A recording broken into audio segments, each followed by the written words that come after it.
بسم اللہ الرحمن الرحیم الصلاۃ والسلام علیک یا سیدی یا رسول اللہ وعلی آلک و اصحابک یا سیدی یا حبیب اللہ اللہم انزلہ المقعد المقرب عندک یوم القیامہ۔ آج میں آپ کے سامنے ایک حدیث مبارکہ پیش کروں گا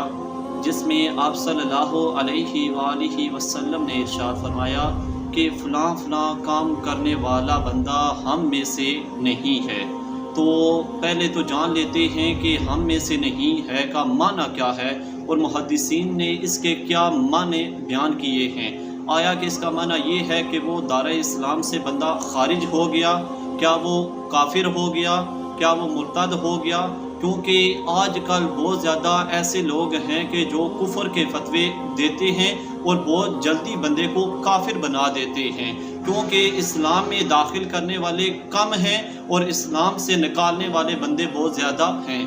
محدثین اس کے معنی بیان فرماتے ہیں کہ وہ میری شفاعت کا مستحق نہیں ہے، وہ ہماری جماعت میں سے نہیں ہے اور وہ ہمارے اخلاق سے آراستہ نہیں ہو سکتا وغیرہ وغیرہ۔ تو آئیے جانتے ہیں کہ وہ کون کون سے کام ہیں جن کے بارے میں آپ صلی اللہ علیہ وآلہ وسلم نے ارشاد فرمایا کہ جو شخص یہ عمل کرے گا وہ ہم میں سے نہیں ہوگا، اور اس میں ہم نے اپنی اصلاح بھی کرنی ہے کہ کیا ہم ان کاموں کو کرتے ہیں، تو اگر کرتے ہیں تو ان سے بہت جلد ہم کو بچنا چاہیے، اور اگر کوئی ہمارا دوست ان کاموں میں ملوث ہے تو ہم نے اس کو بھی بچانا ہے۔ تو ایک حدیث مبارکہ آج میں آپ کے سامنے پیش کروں گا۔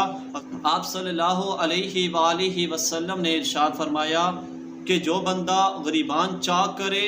اور پیٹے اور عہد جہالت کی سی باتیں کرے وہ ہم میں سے نہیں ہے۔ تو آج کل بہت زیادہ ایسے لوگ ہیں جو غم میں خود کو پیٹتے ہیں اور غریبان چاک کر دیتے ہیں، تو ان کے بارے میں آپ صلی اللہ علیہ وآلہ وسلم نے ارشاد فرمایا کہ وہ ہم میں سے نہیں ہے۔ تیسری بات یہ کہ کچھ لوگ ایسے ہوتے ہیں کہ جاہلیت کی سی باتیں کرتے ہیں اور ان میں سے کفریہ کلمات بھی کہہ دیتے ہیں۔ بعض تو یہ کہتے ہیں کہ اللہ تعالیٰ نے اس کو ہی لینا تھا، یعنی اگر ان کا کوئی بیٹا یا بھائی کوئی فوت ہو جائے تو وہ یہ کہتے ہیں کہ اللہ تعالیٰ کو نے اس کو ہی لینا تھا، اس کے علاوہ کوئی اور نہیں ملا تھا۔ نعوذ باللہ اس طرح کے کفریہ کلمات کہتے ہیں۔ لیکن جو سبق ہم کو یہی ملتا ہے اس حدیث مبارکہ میں کہ ہم کو نہ ہی کسی کے مرنے پر ماتم کرنا چاہیے اور نہ ہی غریبان چاک کرنے چاہیے اور نہ ہی جہالت کی باتیں کرنے چاہیے۔